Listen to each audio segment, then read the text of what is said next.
ఇప్పుడు ఎన్నికలు వచ్చాయి. ఈ ఎన్నికల్లోనే మన జాతకాలు మారాలి. ఈ ఎన్నికల్లోనే మన భవిష్యత్తు గురించి ఒక నిర్ణయం తీసుకోవాలి. ఎన్ని ప్రజలకు మీరు వివరించి చెప్పాల్సిన అవసరం ఉంది. ఈ ఎన్నికలు దాటాయంటే మళ్ళొక 5 సంవత్సరాలు అరిచి గీ పెట్టినా మన జాతకాలు మారు. ఇప్పుడున్న ప్రభుత్వాలు పోవాలి. బీజేపీకి బానిసత్వంగా ఉన్న ఈ వైసీపీ అయినా తెలుగుదేశం పార్టీ అయినా వీళ్లకు ఓట్లేస్తే మళ్ళీ మన భవిష్యత్తు శూన్యమైపోతుంది. ఒక కాంగ్రెస్ పార్టీ మాత్రమే మళ్ళీ మన రాష్ట్రానికి స్పెషల్ స్టేటస్ తేగలదు, పోలవరం తేగలదు, రాజధాని తేగలదు. కడపలో స్టీల్ ఫ్యాక్టరీ అయినా, రైల్వే లైన్ అయినా ఇవన్నీ సాధ్యం కావాలన్నా, మన బిడ్డలకు ఉద్యోగాలు రావాలన్నా, వ్యవసాయం మళ్ళీ పండుగ కావాలన్నా, రుణమాఫీ జరగాలన్నా ఇవన్నీ కావాలి అంటే కాంగ్రెస్ పార్టీ అధికారంలోకి రావాలి అని మీరు ప్రజల మధ్యకు తీసుకువెళ్ళాలి. ఇదే సాక్షిలో ఏ సాక్షి అయితే ఇప్పుడు నా గురించి ఇంత దూషణలు చేస్తున్నారో, ఈ సోషల్ మీడియా ఇంతగా దూషిస్తున్నారో, ఇదే సాక్షిలో నాకు భాగం ఉంది. ఇదే సాక్షిలో జగన్మోహన్ రెడ్డి గారికి ఎంత భాగం ఉందో ఆయన బిడ్డ రాజశేఖర్ రెడ్డి బిడ్డకు కూడా అంతే భాగం ఉండాలని రాజశేఖర్ రెడ్డి గారు నిర్ణయించారు. ఇది రాజశేఖర్ రెడ్డి గారి నిర్ణయం. ఏ సాక్షిలో అయితే నాకు సమాన భాగం ఉందో అదే సాక్షిని వాడుకొని ఈ రోజు నా మీద వ్యతిరేకంగా మీరు ఇంత దూషిస్తారా? ఇంత ఘోరంగా వ్యవహరిస్తారా? ఇంత నీచంగా ప్రవర్తిస్తారా? ఇంత అవసరం ఉందా? ఇంత నీచానికి దిగజాల్చాల్సిన అవసరం ఉందా? ఈరోజు వ్యక్తిగతంగా మాట్లాడాల్సిన అవసరం ఏముంది అని అడుగుతున్నా. నేను ఇష్యూల మీద మాట్లాడుతున్నా. మీరు స్పెషల్ స్టేటస్ కోసం ఎందుకు కొట్లాడలేదు అని నేను నిలదీస్తున్నా. మీరు పోలవరం కోసం ఎందుకు కొట్లాడలేదు, ఎందుకు తేలేదు అని నేను అడుగుతున్నా. బీజేపీతో మీకు దోస్తీ ఉంది, మీరు బానిసలుగా ఉన్నారు. మనకు రాజధాని ఏమైంది, మన బిడ్డలకు ఉద్యోగాలు ఏమైనాయి, కనీసం క్రాప్ ఇన్సూరెన్స్ కూడా ఎందుకు లేదు అని నేను ప్రశ్నిస్తుంటే ఒక్కసారైనా ఒక ఇష్యూ మీద మీరు సమాధానం చెప్పకుండా రోజుకొక జోకర్ చెప్పిస్తారు. అది మళ్ళీ సోషల్ మీడియాలో మొత్తం పబ్లిసిటీ ఇచ్చుకుంటారు. బుద్ధి, ఇంగితం, జ్ఞానం ఏదైనా ఉందా? ఇంత నీచానికి దిగజారాలా?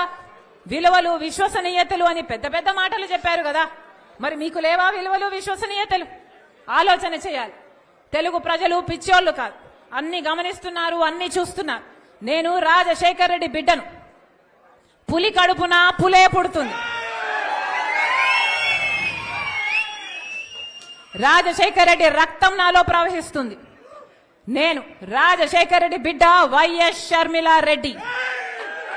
నా భర్త అంట సోనియా గాంధీ దగ్గరికి వెళ్ళాడట. నా భర్త వెళ్ళింది సోనియా గాంధీ గారి దగ్గరికి భారతిరెడ్డి గారితో పాటి మా వదినమ్మతో కలిసిపోయాడు. పోని నా భర్త షర్మిలమ్మను ముఖ్యమంత్రి చేయండి అని అడిగాడు అని అంటున్నారే, అది భారతిరెడ్డి గారి ముందు అడిగాడా, వెనకాల అడిగాడా? పోనీ దీనికి భారతిరెడ్డి గారు ఏమైనా సాక్ష్యం చెప్తారా? ఏమైనా అర్థం ఉండి మాట్లాడుతున్నారా? పోనీ ప్రణబ్ ముఖర్జీ గారు చెప్పారంటున్నారే, ఆయన ఆన్ రికార్డ్ గా ఎక్కడైనా ఈ మాట మాట్లాడా? ఎక్కడా మాట్లాడలేదు. ఆయన ఇప్పుడు చనిపోయాడు, బదులు చెప్పడానికి లేడు కనుక ఆయన పేరు తీసుకుంటున్నారు. పోనీ ఆయన కొడుకు బతికే ఉన్నాడు, ఆయన కొడుకున్నాడు. పోనీ ఆయన కొడుకు చేత అయినా చెప్పించండి మీరు, మీకు దమ్ముంటే, మీది నిజమైతే. చెప్తున్న ఒక్క మాట మీరు రుజువు చేసుకోలేరు. ఇష్టం వచ్చినట్లు జోకర్ల చేత, ఎవడి చేత వీలైతే వాడి చేత ఏది కావాలంటే అది మాట్లాడిస్తున్నారే. ఉచ్చం నీచం అవసరం లేదా? ఆడపిల్ల అన్న ఇంగితం కూడా లేదా?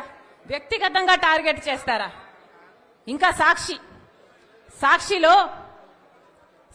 అట ఇప్పుడు తెలంగాణలో నాతో కలిసి పనిచేసిన వాళ్లకు ఫోన్లు చేసి షర్మిలమ్మకు వ్యతిరేకంగా మీరు మాట్లాడితే మేము మీకు కవరేజ్ ఇస్తామని ఫోన్లు చేస్తున్నారు, వాళ్ళకు కవరేజ్ ఇస్తున్నారు.